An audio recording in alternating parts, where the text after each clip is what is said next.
NCERT गणित प्रश्नावली 9.1 का 5वां क्वेश्चन दिया गया है। भूमि से 60 मीटर की ऊंचाई पर एक पतंग उड़ रही है। पतंग में लगी डोरी को अस्थायी रूप से भूमि के एक बिंदु से बांध दिया गया है। भूमि के साथ डोरी का झुकाव 60 अंश है। यह मानकर कि डोरी में कोई ढील नहीं है, डोरी की लंबाई ज्ञात कीजिए। मतलब इसमें जो है पतंग उड़ रही है और जो पतंग की डोरी है वो भूमि के साथ 60 अंश का कोण बन रही है। मान लीजिए कि पतंग यहाँ ए बिंदु पर है और ये पतंग ऐसे भूमि के साथ 60 अंश का कोण बनाएगी और पतंग की ऊंचाई मान लीजिए इतनी ऊंचाई ज़मीन से, ये बी बिंदु है तो ऊंचाई कितना दिया गया है 60 मीटर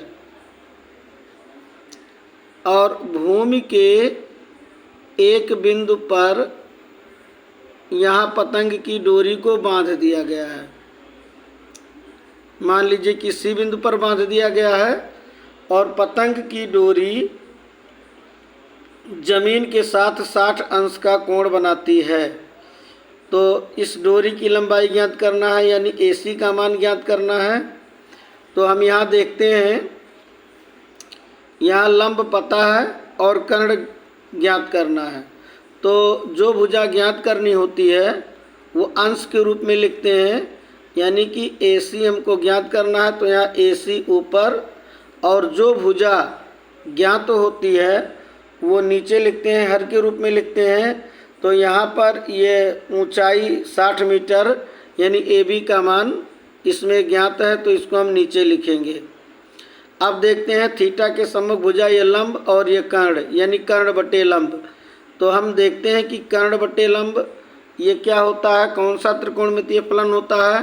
चूँकि लंब बटे कर्ण होता है साइन थीटा, लंब बटे कर्ण क्या होता है साइन थीटा, तो कर्ण बटे लंब इसका उल्टा जो हो जाएगा साइन का उल्टा कोसेक थीटा, यानी कोसेक 60 अंश यहाँ हमको लेना होगा, यानी कि कोसेक 60 डिग्री। अब यहाँ पे AC का मान ये हमको ज्ञात करना है और कोसेक 60 माने होता है 2/√3, साइन 60 का मान √3/2, तो इसका उल्टा कोसेक 60 का मान हो जाएगा 2/√3। साइन 60 का उल्टा कोसेक 60 होता है तो साइन 60 का मान √3/2 है तो कोसेक 60 का मान 2/√3। और AC का मान हमको ज्ञात करना है तो AC हमने उतार लिया।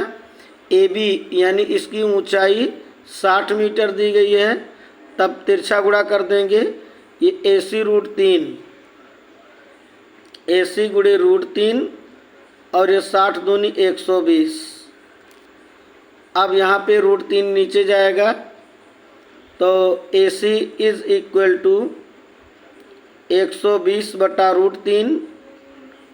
अब परिमेयीकरण करने के लिए √3 का ऊपर नीचे गुणा करेंगे, ये हो जाएगा 120√3। √3 और √3 का गुणा 3 होता, 3 से इसको भाग देंगे तो 3 चौक 12, 3 0 0। AC बराबर 40 √3 मीटर। यहाँ पे AC क्या है डोरी की लंबाई,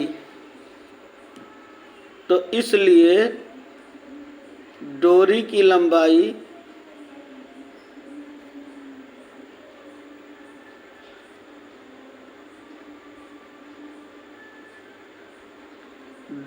लंबाई बराबर हो जाएगा 40 √3 मीटर। यही हमारा उत्तर हो जाएगा। एक बार पुनः हम लोग प्रश्न को समझ लेते हैं।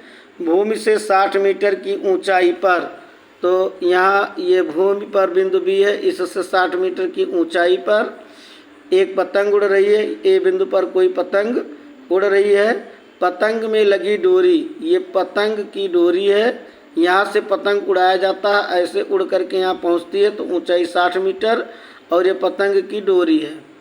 तो पतंग में लगी डोरी को अस्थायी रूप से भूमि के एक बिंदु से बांध दिया गया है। तो मान लीजिए भूमि के बिंदु सी से इसको बांध दिया गया है और डोरी का झुकाव 60 अंश है, यहाँ पे 60 अंश का कोण बना रही है।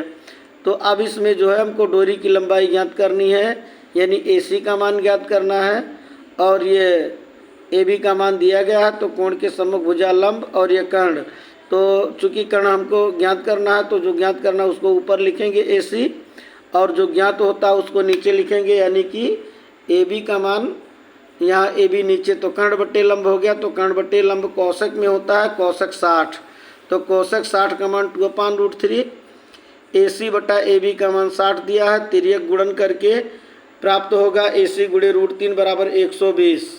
तो AC बराबर 120 बटे √3। अब परिमेयकरण करने के लिए √3 का ऊपर नीचे गुणा करेंगे, 120 √3 और बटा √3, √3 का गुणा क्या हो जाएगा 3 हो जाएगा, 3 से 120 में भाग देंगे 40 √3, इसलिए डोरी की लंबाई 40 √3 मीटर हो जाएगी।